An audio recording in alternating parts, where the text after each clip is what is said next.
पण प्रयत्न करावा एवढंच या निमित्ताने सांगतो। त्याचबरोबर अन्य प्रकल्पासाठी औद्योगिक दराऐवजी कृषी आयजी अदर ट्रान्सफॉर्मर देण्याचं धोरण देखील आपण निश्चित करावं। त्याचबरोबर स्मार्ट प्रकल्पाचा अंमलबजावणी करत असताना अनेक अडचणी येतात। आमच्याकडे एक बांबाडे नावाचा धामणीला शेतकरी 25 लाख रुपये त्यांनी कर्ज काजू फॅक्टरीला घेतली, त्याला आग लागली, सगळं नुकसान झालं, त्याला फक्त 1 लाख रुपये विमा कंपनीने दिला। ह्या खूप अन्यायकारक आहे, तर त्याचाही विचार करून त्याचा आपण विचार करावा। धन्यवाद। सन्मान्य सदस्य रवी राणा।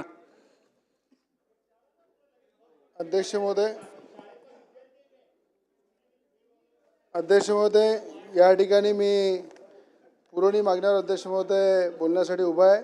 महसूल, वन विभाग, कृषी, सार्वजनिक बांधकाम।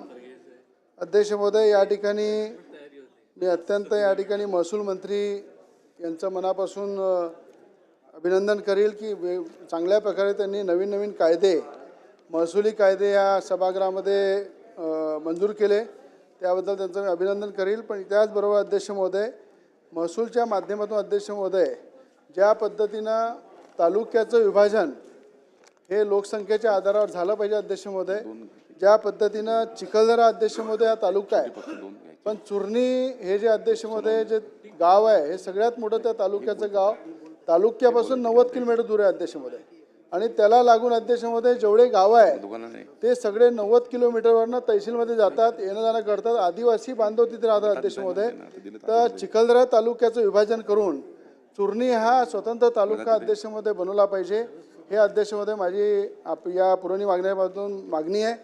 त्याचप्रमाणे अमरावती तालुका अध्यक्ष महोदय, अमरावतीची जी लोकसंख्या पाहता बडनेरामध्ये सुद्धा बडनेरा अमरावतीचं विभाजन करून अध्यक्ष महोदय त्या ठिकाणी बडनेरा नवीन तहसील कार्यालय बडनेरामध्ये निर्माण झालं पाहिजे अध्यक्ष महोदय, आणि नायब तहसीलदार कार्यालय अध्यक्ष महोदय हे अंजनगाव बारीमध्ये झालं पाहिजे।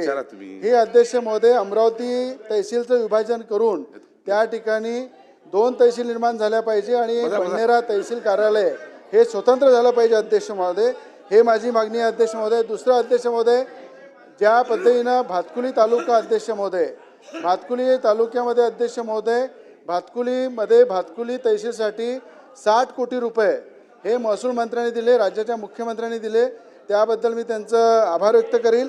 पण त्याचा जो उर्वरित निधी अध्यक्ष महोदय तो अजूनपर्यंत पोहोचला नाही, त्यामुळं त्या इमारतीचं काम संत गतीने चालू आहे, ते सुद्धा पूर्ण झालं पाहिजे अध्यक्ष महोदय। आणि वलगाव हे स्वतंत्र तहसील कार्यालय झालं पाहिजे अध्यक्ष महोदय। वलगाव जर स्वतंत्र तहसील कार्यालय झालं अध्यक्ष महोदय तर मोठ्या प्रमाणात त्या आजूबाजूच्या सगळ्या जनतेला सोयीचं जाईल, म्हणून वलगाव स्वतंत्र तहसील कार्यालय झालं पाहिजे अशी अध्यक्ष महोदय विनंती करतो। आणि राज्याचे मुख्यमंत्री देवेंद्र फडणवीस साहेबांचं मी अभिनंदन करेल, अजितदादांचं सुद्धा अभिनंदन करेल की शेतकऱ्यांसाठी 32,000 कोटी रुपये देऊन अध्यक्ष महोदय शेतकऱ्याला मोठा दिलासा दिलाय।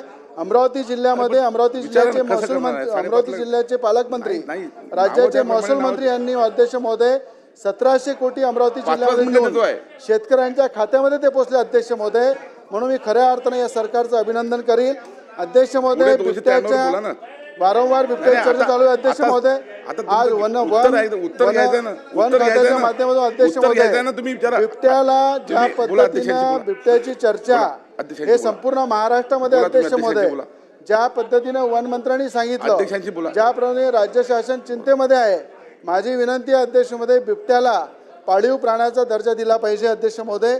त्या संदर्भात अध्यक्ष महोदय एक चांगला निर्णय घेतला पाहिजे। जर या ठिकाणी बाबा आमटेच्या वनामध्ये बिबट्या राहू शकते तर त्या ठिकाणी विजयभाऊ आपण सुद्धा त्या ठिकाणी बिबट्याला जर चांगल्या प्रकारची वागणूक दिली, त्याला लहानपणापासून पालनपोषण केलं, तो सुद्धा आपल्या याच्यामध्ये वावरू शकते, राहू शकते। कारण की बिबट्या जो आहे याला जर पाळीव प्राण्याचा दर्जा दिला, याला जर त्या ठिकाणी ज्याप्रमाणे या अंबानींनी ज्या पद्धतीने वनतारा निर्माण केलं, त्याचप्रमाणे आनंद अंबानीला सुद्धा विनंती करतो अध्यक्ष महोदय, वनताराच्या माध्यम प्रत्येक जिल्ह्यामध्ये वनतारा निर्माण करा, प्रत्येक जिल्ह्यामध्ये प्राणी संग्रहालय तयार करा, गौतम अडाणीसारख्या उद्योगपत्यांना पुढे आणा, वनताराच्या माध्यमातून प्रत्येक जिल्ह्यामध्ये जर या प्राण्यांच्या संरक्षणासाठी जिल्ह्यामध्ये वनतारा निर्माण केला तर हे सगळे बिबट्यांचं सुद्धा सुरक्षित होईल आणि मोठ्या प्रमाणात या ठिकाणी बिबट्यांना या ठिकाणी सुरक्षा मिळेल अध्यक्ष महोदय. नसबंदी करायची गरज पडणार नाही अध्यक्ष महोदय. आज तुम्हाला आपल्याला माहिती आहे अध्यक्ष महोदय, ज्या पद्धतीनं एखाद्या जंगलामध्ये वाघ राहते आणि वाघाच्या धाकाने बिबट्या शहराकडे येते, तशीच परिस्थिती अध्यक्ष महोदय आज शिवसेनेचा वाघ म्हणून एकनाथजी शिंदेचं नाव घेतले जाते आणि बिबट्याची परिस्थिती पाहिली तर उद्धव ठाकरेंची झाली अध्यक्ष महोदय. अशी परिस्थिती आज खऱ्या अर्थानं आपल्याला या वन खात्याच्या माध्यमातून सांगतो की वाघाच्या रूपामध्ये एकनाथ शिंदे जेव्हा शिवसेनेमध्ये काम करताय आणि बिबट्याच्या रूपामध्ये उद्धव ठाकरेंची परिस्थिती झालेली आहे. अशा पद्धतीनं जंगल सोडून जसं बिबट्या पडतो तशा पद्धतीनं अध्यक्ष महोदय या वाघासारखं या शिवसेनेमध्ये एकनाथ शिंदे काम करतात. हे अध्यक्ष परिस्थिती आहे. म्हणून माझं म्हणणं आहे की संरक्षण दिलं सन्माननीय सदस्य पाहिजेच, पण सन्माननीय सदस्य रामदास मसराम, सन्माननीय सदस्य रामदास मसराम, काय झालं काय झालं?